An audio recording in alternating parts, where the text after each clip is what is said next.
آشنائی دو عالم سے کرتی ہے بیگانہ دل کو عجب چیز ہے لذت آشنائی. سامعین محترم، حاضرین مجلس، دانشوران قوم و ملت اور عزیز نوجوان ساتھیوں، کوئی ایسی بات بچی نہیں ہے، کوئی ایسا موضوع نہیں چھوڑا گیا ہے جس پر گفتگو اور بات کی جائے. بڑی شرح و بسط کے ساتھ، بڑی تسلی کے ساتھ اور بڑی مدلل انداز میں ساری باتیں رکھ دی گئی ہے. میں یہ سمجھتا ہوں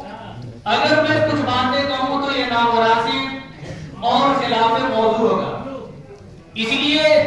ایک بات کہہ کے فوراً دعا کرائی جائے گی اور آرام دی جائے گی. بات یہ ہے کہ علم کے حوالے سے ابھی آپ نے یہ دیکھا کہ سوال و جواب کا ایک بہترین سیشن رکھا گیا اور اس میں سب سے بڑی بات اس بات پر توجہ دی گئی کہ اسے فائز مانا جائے گا، اسے کامیاب مانا جائے گا، اسے انعام دیا جائے گا جو کم سن ہوگا، جو عمر کے اعتبار سے کم ہوگا لیکن سوال کے بتانے کی وجہ سے اسے انعام سے نوازا جائے گا، اس کو فوقیت دی جائے گی اور مہمان محترم کے دستیابی سے اسے سرفراز کیا جائے گا. میں یہ سمجھتا ہوں یہ علم کے حوالے سے ایک ایسا چراغ جلایا گیا ہے، ایک ایسی روشنی دی گئی ہے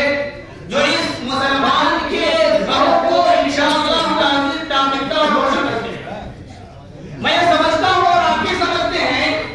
کہ علم بھی ایک ایسی چیز ہے جو ہماری تقدیر کو بدل سکتی ہے اور علم ایک ایسی چیز ہے جس کی بنیاد پر آپ یہ کہہ سکتے ہیں اور یقین کر سکتے ہیں جو ہمارے مستقبل کو روشن اور کامیاب بنا سکتی ہے. آپ دیکھیے نبی پاک صلی اللہ علیہ وسلم کو جو قرآن کریم کی پہلی آیت مل رہی ہے اقرا ہے اور یہاں پر حضرات علماء کرام تشریف فرما ہے. اللہ رب العالمین نے اقرا کا لفظ جو ہے وہ عام قرار دیا ہے، خاص نہیں کیا ہے. خاص اس لیے نہیں کیا کہ پڑھائی کی کوئی سیما نہیں ہے، پڑھتے جاؤ، آپ ٹیکنالوجی کو پڑھیے، آپ سائنس کو پڑھیے، آپ پروفیسر بن جائیے، آپ بہترین ڈاکٹر بن جائیے اور بہترین سائنسدان بن جائیے. ان تمام چیزوں کی وسعت اس کے اندر دی گئی ہے. یہی وجہ ہے کہ اکبر الہ آبادی نے کہ تم شوق سے کالج میں پڑھو، پارک میں کھیلو،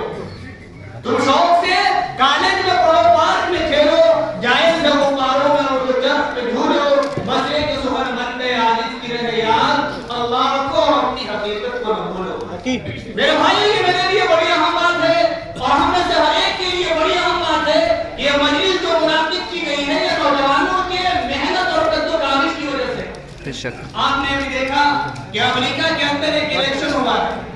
اور اس الیکشن کے اندر ایک نوجوان تھا جس کا نام زہران ممدانی ہے اور ایک سال پہلے اسے کوئی نہیں جانتا تھا.